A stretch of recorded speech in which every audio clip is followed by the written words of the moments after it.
Welcome back students. आज हम एक American play death of a salesman को डिस्कस करेंगे।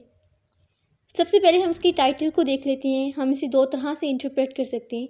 एक तो उसका लिटरल मीनिंग है यानी फिजिकल डेथ ऑफ सेल्समैन, और सेल्समैन का नाम है Willy Loman. And the second interpretation could be death of dreams of a salesman, क्योंकि विली लोमैन चाहता था कि वो और उसके जो बेटे हैं वो फाइनेंशियली सक्सेसफुल हों, लेकिन उनका ये ख्वाब कभी पूरा नहीं होता। So his dream of being a successful salesman is dead. Next हम इस प्ले में डिफरेंट कैरेक्टर्स और उनकी डिस्क्रिप्शन को देख लेते हैं। विली लोमैन सेल्समैन का नाम है। He is an old salesman और उसकी जो उम्र है वो 63 ईयर्स है। उसकी कोई स्पेसिफिक सैलरी नहीं है and he earns commission from sales. जितनी उसकी सेल्स होती हैं उतना उसे कमीशन मिल जाता है। लेकिन अब चूंकि वो बूढ़ा हो चुका है और इतना एक्टिव भी नहीं है, तो अब जो है वो इतनी सेल्स नहीं कर पाता। नेक्स्ट कैरेक्टर हमारे पास है बिफ लोमैन। ये विली लोमैन का सबसे बड़ा बेटा है and he is in his 30s। School में ये बहुत पॉपुलर फुटबॉल स्टार था और ये भी अनएम्प्लॉयड है, इसे कोई जॉब नहीं मिली और वो बिज़नेस संभालने की बजाय फार्म पे काम करना ज़्यादा पसंद करता है। उसके बाद है हैप्पी लोमैन का कैरेक्टर, और वो विली लोमैन का सबसे छोटा बेटा है। He is 32 years old and he is a womaniser, means he is always chasing girls. He is competitive and ambitious, लेकिन उसकी ड्रीम्स की डायरेक्शन जो है वो सही नहीं है। अगरचे उसमें पोटेंशियल है बट उसकी ड्रीम्स जो हैं दे आर रॉन्ग ड्रीम्स। उसके बाद है लिंडा का कैरेक्टर। वो विली लोमैन की wife and she is very loving and caring and a conventional house wife. Usually अगर हम यूरोपियन साइड पे देखें तो वहाँ पे फीमेल्स ज़्यादा वर्किंग वमेन होती हैं, बट लिंडा लोमैन का कैरेक्टर यहाँ पे जिस तरह एशिया में वमेन होती हैं, they are house wives and they really care about their family, तो उसका कैरेक्टर भी कुछ इसी तरह से है।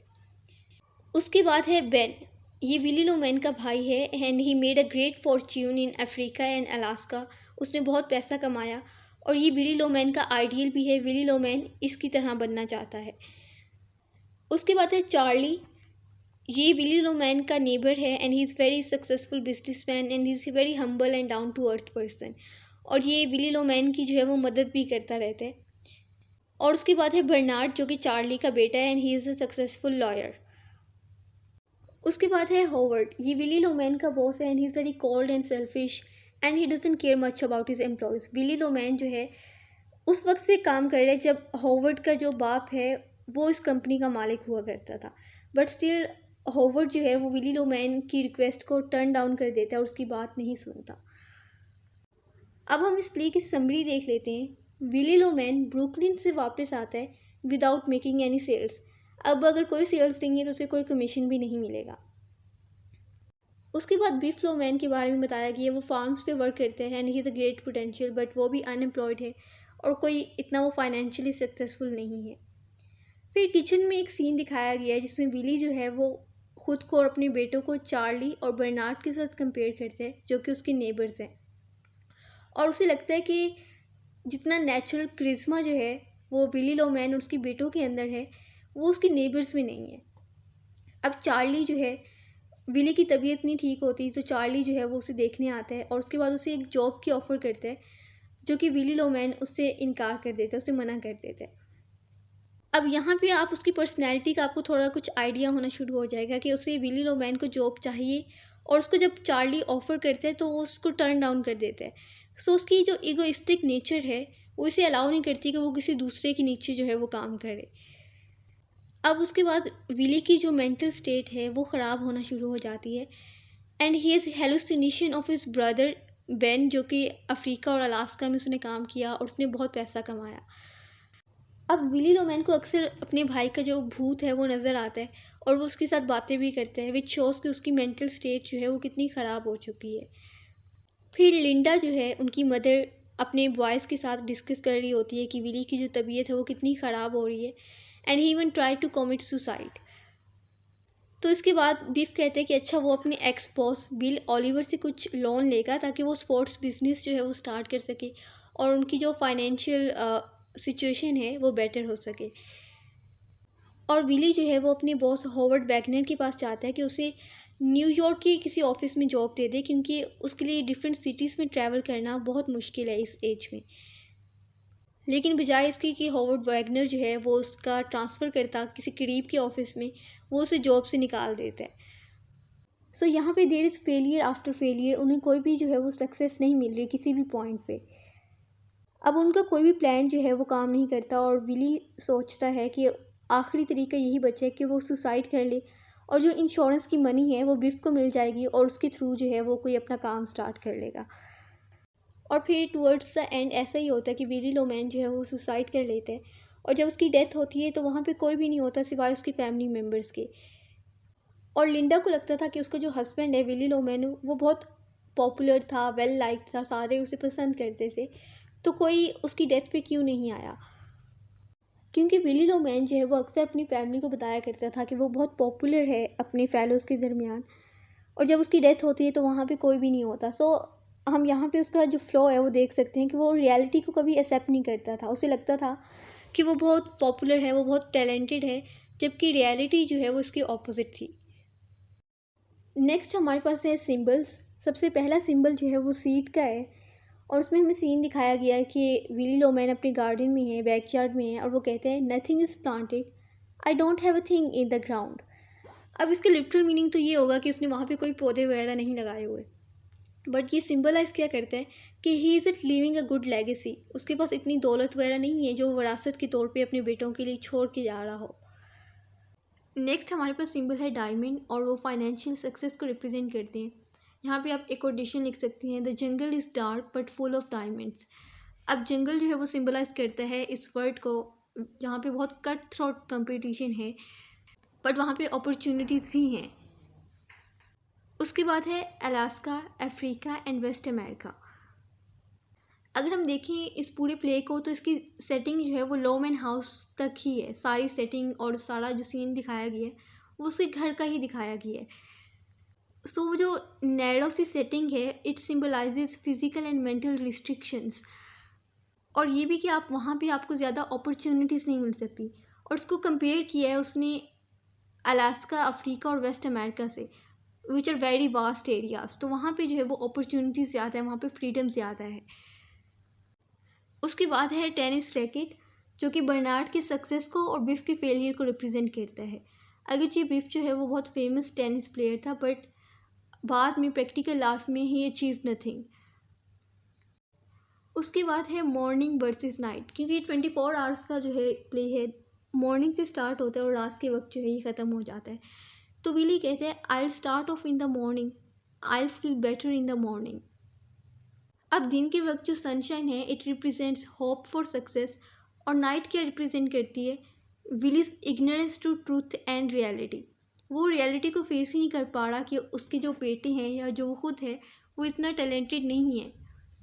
उसके बाद 3 chairs in the kitchen. Kitchen में जो है 3 चेयर्स हैं, हालांकि फैमिली मेम्बर्स जो हैं वो 4 हैं। अब एक चेयर तो विली लोमैन की होगी और 2 चेयर्स जो हैं वो उसकी बेटों की होगी, लेकिन लिंडा के लिए वहाँ पे कोई चेयर नहीं है। So it shows a male dominated society. Next and the last symbol is cheese. Linda कहती है Willy dear I got a new kind of American type cheese today, it's whipped। और विली क्या कहते हैं why do you get American when I like Swiss, and Linda states I just thought you'd like a change. और उसके बाद Willy क्या reply करते हैं I don't want a change. और यही इसका सबसे मेन जो है वो फ्लॉ है, क्योंकि जब वर्ड चेंज हो रही है, अपॉर्चुनिटीज़ चेंज हो रही है, सारा जो ट्रेंड्स हैं वो चेंज हो रहे हैं, और आप अपने आप को उस तरह से चेंज नहीं कर रहे, तो यही उसका विली लोमैन का सबसे बड़ा करेक्टर फ्लॉ है। कंपटीशन जो है वो बहुत ज़्यादा हो गया और आपको भी उसी तरह अपनी स्किल्स को अपग्रेड करना पड़ता है, बट विली लोमैन जो है वो इस चीज़ को एक्सेप्ट करने के लिए तैयार नहीं है। He doesn't want a change. Next section is about important quotations, जो कि आपको या तो रेफरेंस टू कॉन्टेक्स्ट में आ सकती हैं या आप वैसे एनालिसिस में जो है इन्हें मेंशन कर सकते हैं। I am not dime a dozen, I am Willy Loman and you are Biff Loman. अब इस कोटेशन में हमें अगेन विली लोमैन के प्राइड के बारे में पता चल रहा है। He places himself and his sons on a high pedestal. उसे लगता है कि उसकी बेटी और वो जो हैं बहुत टैलेंटेड हैं, और उनके अंदर जो है वो नेचुरल करिश्मा है, जबकि रियलिटी जो है वो इसके टोटली ऑपोजिट है। अब विली लोमैन की तरह लिंडा के भी कुछ फॉल्स आइडियाज़ हैं। उसका बेटा बिफ जो है वो जब फेल होता है तो वो लिंडा कहती है he will find his way, यानी वो इतना टैलेंटेड है कि वो कोई ना कोई रास्ता जो है वो निकाल ही लेगा और किसी ना किसी तरह वो सक्सेसफुल हो ही जाएगा। So this again shows false optimism of Willy Loman's family. Next quotation है Biff, he had the wrong dreams, all wrong. Happy, almost ready to fight Biff. Don't say that. Biff, he never knew who he was. और इस last line में हमें उसके हमाशिया का यानी character flaw के बारे में पता चल गया कि he never knew who he was and he had the wrong dreams all wrong. यानी उसके जो भी ड्रीम्स थे वो बिल्कुल रियलिटी पे बेस नहीं करते थे। And he had that illusion कि वो और उसके बेटे जो हैं वो एक दिन ज़रूर सक्सेसफुल हो जाएंगे। ये कोटेशन इस प्ले को पूरी तरह से सम अप कर देती है। सो मेक श्योर कि आप इस कोटेशन को जो है वो याद कर लें। अब लिंडा कहती है it's changing Willy, I can feel it changing. तो अगेन यहाँ पे वही बात आ जाती है कि ट्रेंड्स जो हैं वो चेंज हो रहे हैं but Willy Loman is still stuck to his false ideas. आगे विली की ड्रीम्स की बात हो रही है and they will get married and come for a weekend I build a little guest house.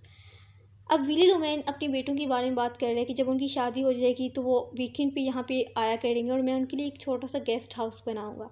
सो ये विली लोमैन के जो है वो ड्रीम्स हैं जो कभी पूरे नहीं होते। आगे चार्ली कहते हैं जो कि विली लोमैन का नेबर है, I offered you a job, you can make $50 a week and I won't send you on the road. अब यहाँ पे चार्ली की जेनरस नेचर को रिप्रेजेंट किया गया है। चार्ली चाहता है कि विली लोमैन की जो फाइनेंशियल सिचुएशन है वो बेटर हो जाए, लेकिन विली खुद ही उसको एक्सेप्ट करने के लिए तैयार नहीं है। वो नहीं चाहता कि वो किसी के अंडर काम करे और यही उसकी पर्सनैलिटी का फ्लॉ भी है। और ऐसा नहीं है कि उसे अपॉर्चुनिटीज़ नहीं मिल रही, विली लोमैन को अपॉर्चुनिटीज़ मिल रही है। जैसे चार्ली जो है उसे जॉब की ऑफ़र कर रहे हैं बट वो उसे एक्सेप्ट ही नहीं कर रहा। नेक्स्ट है the grass don't grow any more, they should have had a law against apartment houses. यहाँ पे विली लोमैन की डिसअपॉइंटमेंट को जो है वो शो कर रहा है। तो जिस तरह जो है वो विली लोमैन के बैकयार्ड में ग्रास या प्लांट्स नहीं उग रही, तो इसी तरह वो भी जो है वो उन प्लांट्स की तरह खुद को ग्रो नहीं कर पा रहा इस मटेरियलिस्टिक और ऐसी सोसाइटी में जहाँ पे कंपटीशन बहुत ज़्यादा हो गई है। और इसके अलावा वहाँ पे बहुत ऊंची ऊंची जो है वो बिल्डिंग्स और अपार्टमेंट हाउसेस बन गए हैं और विली लोमैन को ये भी एक्सेप्ट करने में जो है वो काफ़ी डिफ़िकल्टी हो रही है क्योंकि again he doesn't like any change. उसके बाद अगेन विली कहते हैं there is more people, that's what's ruining this country, the competition is maddening, smell the sting from that apartment house and the one on the other side, how can they whip cheese. अब बजाय कि Willy Loman इस बात को accept करे कि वो इतना टैलेंटेड नहीं है, वो इसका सारा ब्लेम जो है वो पॉपुलेशन पे डाल रहा है कि आबादी जो है वो बहुत ज़्यादा बढ़ गई है और कंपटीशन बहुत ज़्यादा हो गई है। अब अगर कंपटीशन ज़्यादा हो गई है तो ही शुड अपग्रेड हिमसेल्फ, लेकिन बजाय कि वो अपनी स्किल्स को अपग्रेड करे, वो सारा इल्ज़ाम और सारा कसूरवार अपनी फेलियर का जो ब्लेम है वो पॉपुलेशन को दे रहे। उसके बाद विली कहते हैं you can't eat the orange and throw the peel away, a man is not a piece of fruit. And that's probably the only sane thing he has said throughout the play. ये बात Willie तब कहते हैं जब वो अपने boss Howard के पास जाता है और उसे कहते हैं कि वो उसे डेस्क जॉब या ऑफिस जॉब दे दे न्यूयॉर्क में, लेकिन हॉवर्ड जो है वो क्या करता है उसकी रिक्वेस्ट को टर्न डाउन कर देता है और बजाय कि उसे वो जॉब दे देता वो उसे जॉब से निकाल देता है। तो विली यहाँ पे कहता है कि हॉवर्ड ने जो है वो उसे अपने बिजनेस प्रॉफिट्स के लिए यूज़ किया और अब जब वो इतना यूज़फुल नहीं है उसकी कंपनी या उसकी बिज़नेस के लिए तो उसने उसे जॉब से निकाल दिया, बिल्कुल उसी तरह के जब हम कोई फ्रूट खाते हैं और उसका छिलका जो है वो खा के फेंक देते हैं। फिर विली की एक और कोटेशन है when the mail comes he will be ahead of Bernard again. Bernard Charlie का बेटा है और विली कहते हैं कि जब मेल आएगी या लेटर आएगा तो उसमें उसका जो बेटा है बिफ लोमैन वो चार्ली से आगे होगा, उसके ग्रेड्स जो हैं वो बर्नार्ड से ज़्यादा बेटर होंगे। सो अगेन वो यहाँ पे एक्सेप्ट करने के लिए तैयार नहीं है कि उसके बेटे जो हैं वो they are not great, they are just an ordinary man. अब अगर थीम्स की बात करें तो सबसे पहला थीम हमारे पास है फेलियर टू अडॉप्ट चेंज। ये हम पहले भी पढ़ चुके हैं कि विली लोमैन जो है वो चेंज को पसंद नहीं करता, वो अपने आप को जैसे जो है वर्ल्ड चेंज हो रही है उस तरह वो खुद को चेंज नहीं कर पाता, और यही उसका मेन फ्लॉ भी है। फिर है disillusionment and loss of identity या सेल्फ डिसीट। वो अपने आप को धोखा दे रही है कह के कि अच्छा वो बहुत अच्छा है या उसमें नेचुरल करिश्मा है, जबकि उसके नेबर्स जो हैं दे लैक इट, जबकि रियलिटी जो है वो इससे टोटली ऑपोजिट है। देन है अनरियलिस्टिक ड्रीम्स एंड अपॉर्चुनिटी। उसके ड्रीम्स जो हैं दे आर अनरियलिस्टिक, और जहाँ पे उसे अपॉर्चुनिटी मिलती भी है तो वो उसको अवेल नहीं करता। जैसे चार्ली जो है उसको जॉब की ऑफ़र करते हैं and he needs it to, लेकिन जो है वो उसको डिनाई कर देता है। अनरियलिस्टिक ड्रीम्स इस तरह से हैं कि विली लोवेन चाहता है कि वो ओवरनाइट जो है वो फाइनेंशियल सक्सेस हासिल कर ले, जबकि ऐसा पॉसिबल नहीं है। सो उसके जो ड्रीम्स हैं वो रियलिटी पे बेस नहीं करते। लास्ट जो 3 थीम्स है capitalism, materialism and American dream, इसको मैं आगे डिटेल से आपको बताती हूँ। सबसे पहले हमारे पास है द अमेरिकन ड्रीम, और अगर आपको इसका एनालिसिस आ जाता है तो आप इसको ज़रूर मेंशन करें। अमेरिकन ड्रीम ये है कि आपकी जो फाइनेंशियल कंडीशन है वो आपके एंसेस्टर से बेटर होनी चाहिए। अगर आप हार्ड वर्क करते हैं तो आप इस गोल को जो है वो अचीव कर लेंगे। और बहुत से लोगों ने इस अमेरिकन ड्रीम को फॉलो किया and they work really very hard. ना सिर्फ उनकी फैमिली, रिलेशनशिप्स और हेल्थ सफ़र हुई, बल्कि उनको कोई खातिर ख्वाह सक्सेस भी नहीं मिली। बहुत से राइटर्स ने अमेरिकन प्ले में इस अमेरिकन ड्रीम की बात की है और उसकी फॉल्टी वर्जन को जो है वो रिप्रेजेंट किया है। अमेरिकन ड्रीम हमें ये तो बताता है कि अगर आप बहुत ज़्यादा एफर्ट करें, बहुत ज़्यादा स्ट्रगल करें तो आप फाइनेंशियल फ्रीडम हासिल कर सकते हैं। लेकिन ये हार्डवर्क को, स्ट्रगल को और एफर्ट्स को बहुत ज़्यादा ग्लैमराइज कर देते हैं। ये हमें वो नहीं दिखाता कि लोग अपने रिलेशनशिप्स को, उनकी फैमिली और उनकी हेल्थ जो है वो किस तरह से अफेक्ट हो रही है। और लोग अनरियलिस्टिक ड्रीम सेट कर लेते हैं इस अमेरिकन ड्रीम को देखते हुए, which result in absolute failure. इसके अलावा अमेरिकन प्लेस में आप द ग्रेट डिप्रेशन को भी मेंशन कर सकते हैं। It was a world wide economic depression between 1929 and 1939, और इसमें यूएस की जो इकोनॉमी थी वो बुरी तरह कोलैप्स कर गई थी, और अमेरिका में पॉवर्टी का जो रेट था वो काफ़ी हाई हो गया था। नेक्स्ट थ्योरी है कैपिटलिज्म, एंड कैपिटलिज्म मीन्स कि इंडस्ट्रीज़ वगैरह जो है वो प्राइवेटाइज्ड हो जाती हैं, और ऐसी इंडस्ट्रीज़ जिनको स्टेट रन कर रही होती है उनका नंबर बहुत कम हो जाता है। और ऑब्वियसली जब प्राइवेटाइज सारी इंडस्ट्रीज़ हो जाएंगी तो उससे इन्फ्लेशन रेट जो है वो काफ़ी हाई हो जाता है। सो इन 3 थ्योरीज़ को अपने एनालिसिस में ज़रूर ऐड कीजिएगा, क्योंकि it will help you gain more marks. It was all about this video, and if you have any questions, do mention them in the comment section.